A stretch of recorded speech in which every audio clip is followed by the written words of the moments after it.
Hello and welcome to another episode on Football Talk Podcast. My name is Ozzie and I'm your host for today's show. Now, there were some very interesting results during this match week. A crazy match took place on Monday night, which we'll talk about next. Luton Town taking a draw against Liverpool. Arsenal losing to Newcastle after some VAR controversy. Doku produces 4 assists and a goal for City, and guess what, guys? It was a miracle. Sheffield United managed to notch up their first win of the season.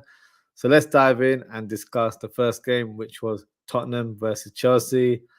Now, this was simply a mental match, to say the least. I had to delay my show yesterday just to make sure I watched the second half. Let's talk about the key points in the game. The first moment, Kulusevski opens the scoreline as Spurs attack from the right-hand side. Kulusevski cuts in, and his tame effort that was deflected manages to find the back of the net. Now, this is where the chaos began. Udogie goes flying with a 2-footed tackle on Sterling. Luckily for Sterling, no contact was made on his leg. Otherwise, it could have easily gone left, as those type of challenges are normally career-threatening. In my opinion, that was a yellow card, I think, due to the fact that the nature of the challenge was dangerous, but there was no contact made on the player. So I think a yellow card was the right call. Some have said it's a red card, which, is debatable, but I think the yellow card was the fair decision with regards to that challenge. Chelsea then equalised as Sterling attacks the left channel and somehow wiggles his way through towards goal and hits the back of the net. But unfortunately, that goal was ruled out for handball.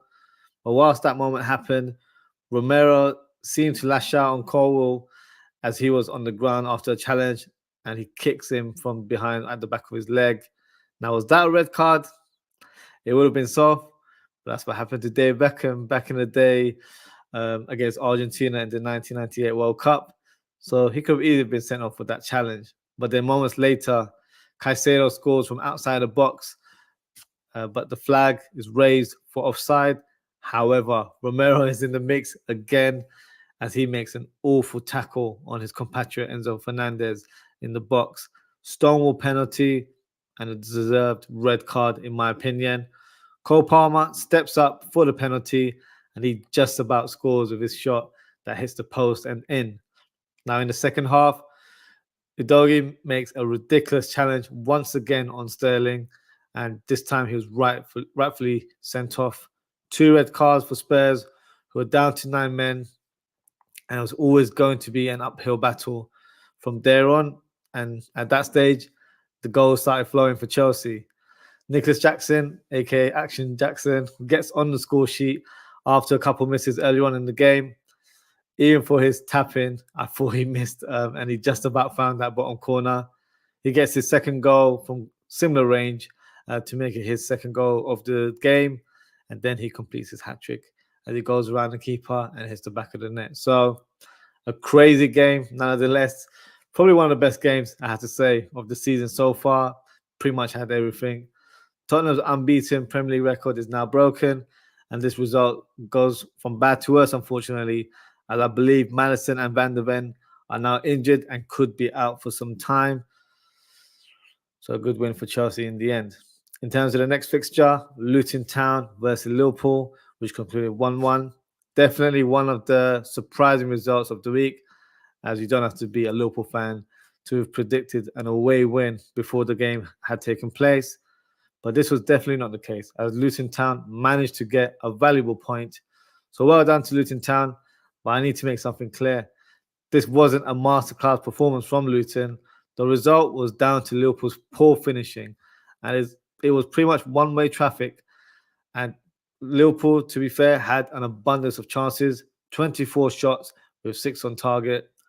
And to be fair, it was Núñez that had a lot of the chances in the first opening 15 minutes, let alone the whole game. In the second half, he missed a glorious chance from close range and balloons it over the bar.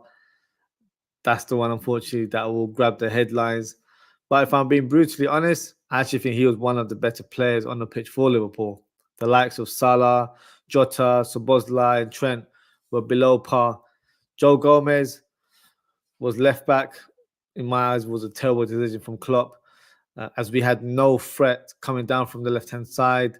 And when he did go forward, he didn't track back. So in the second half, especially, Luton's right wing back Kabore was having a field day, whipping crosses from the right wing on a regular basis.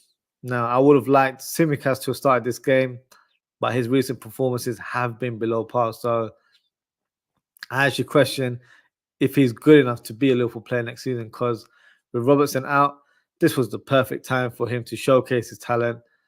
But it seems like he's folding under pressure right now. The only positive I can take from this game is the unexpected return of Luis Diaz in action.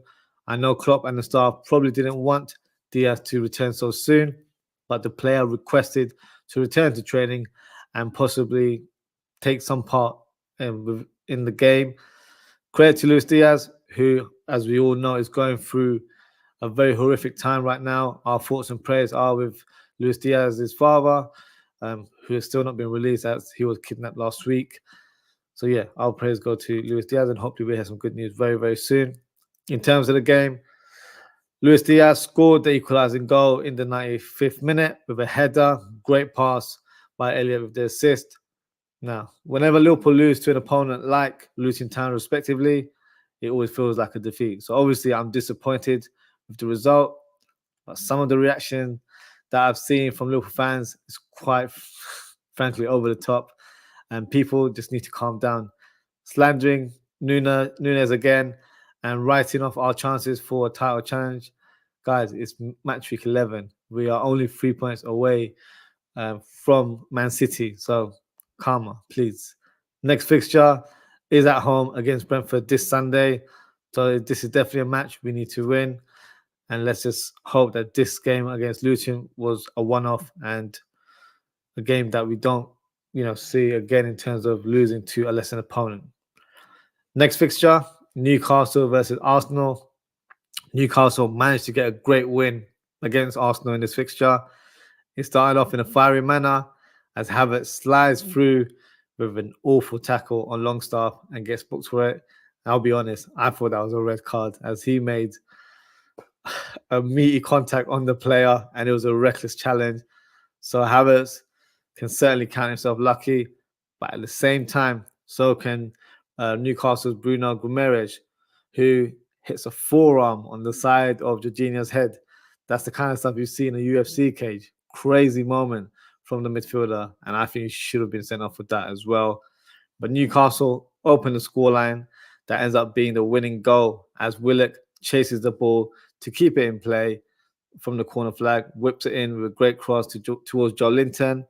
Raya completely misses it, and the ball is hit by Gordon into the back of the net from point blank range. Now, this was the controversial moment, as some would say the ball that was kept in play was in fact out of play, and the goal should not have stood. Well, replays show that the ball was not completely out of play, so it was the right decision. Now, Mr. Mikel Arteta went on a few rants, to say the least, after the match, labeling the decision as an embarrassment and a disgrace.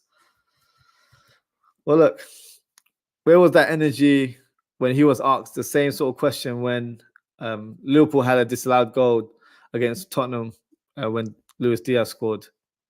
This is what he said after the game, and I quote, "They are trying to make the best decisions. We need to understand that mistakes happen." Well, that's right, Mickey boy. Mistakes do happen. So hold that. On to the next fixture. Man City versus Bournemouth. Now, Doku simply stole the show, which from a personal point of view was annoying, as I had Haaland and Alvarez in my FPL team, and neither of them scored. But back to reality and the game itself. Big scoreline win again for City, which we're probably coming accustomed to now. Let's talk about the key moments of the game. So the first goal of the match was Doku's goal, and what a finish it was.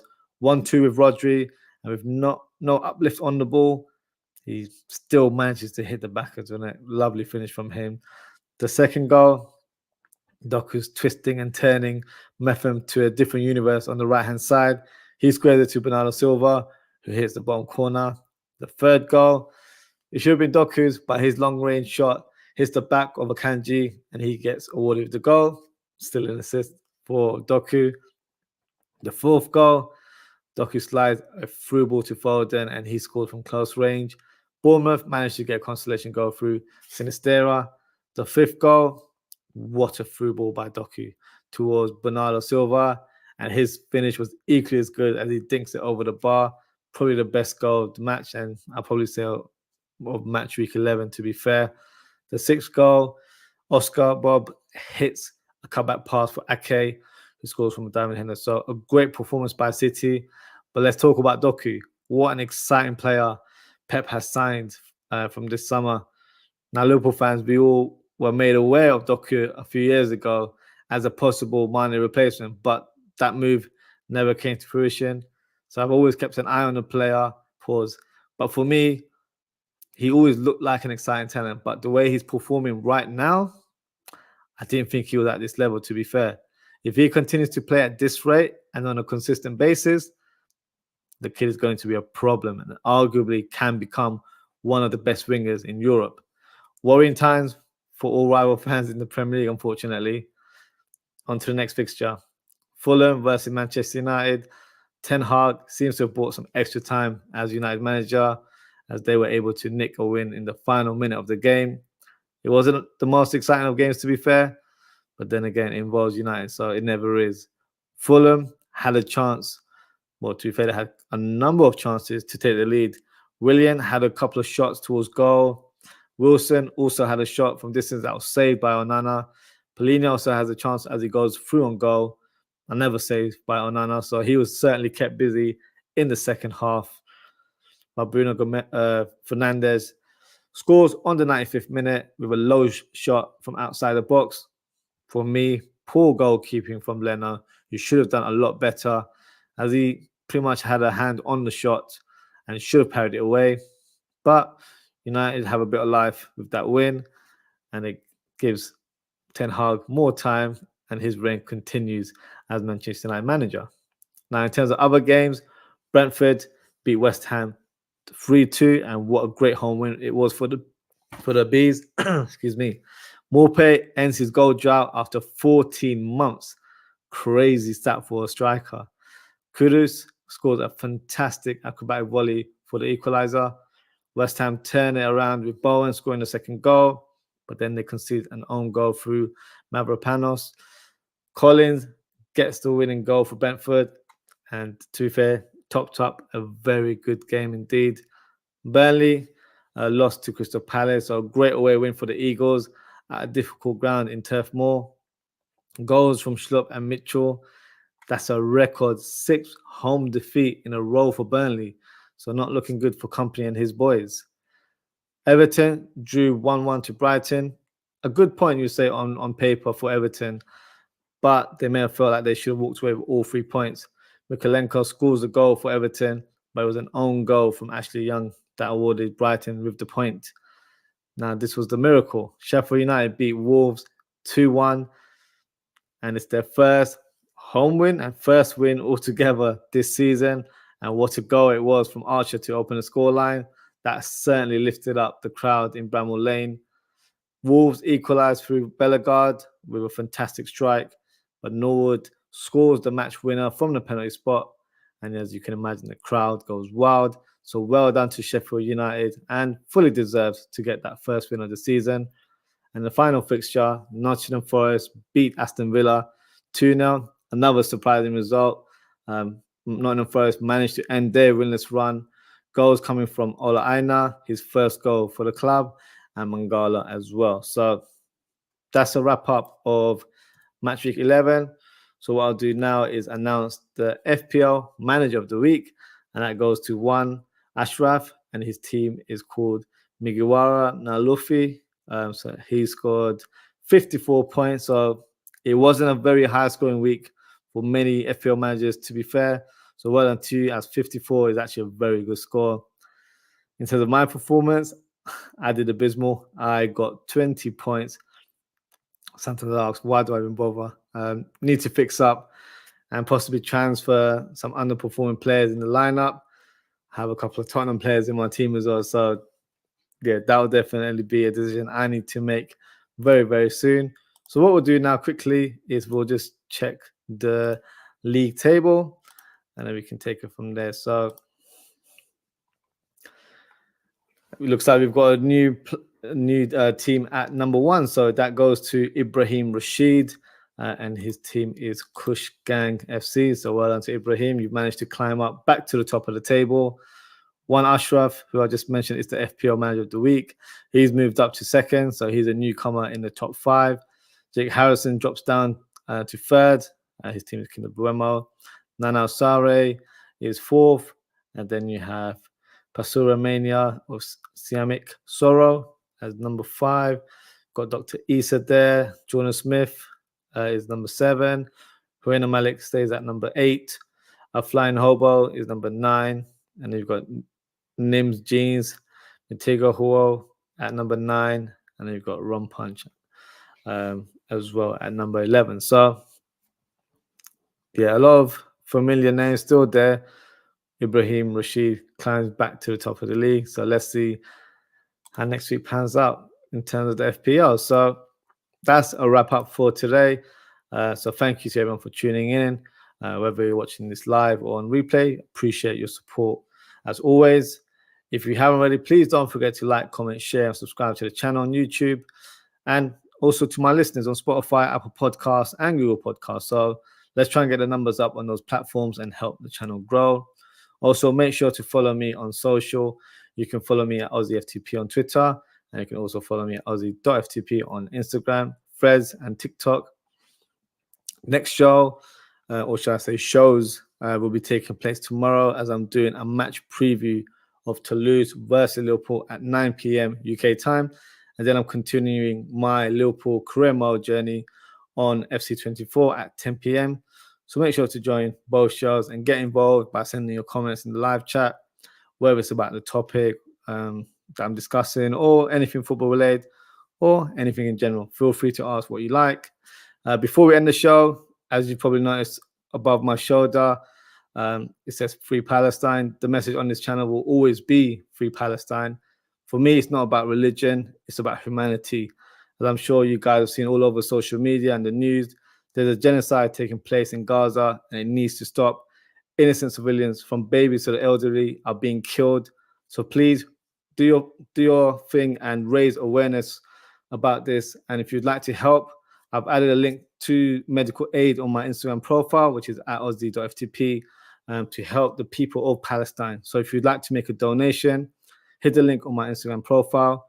Trust me, your donation will go a long way to help families during this very, very horrific time. So thank you for the time, everyone, today. Take care, stay safe, and I hope to see you all tomorrow. Goodbye.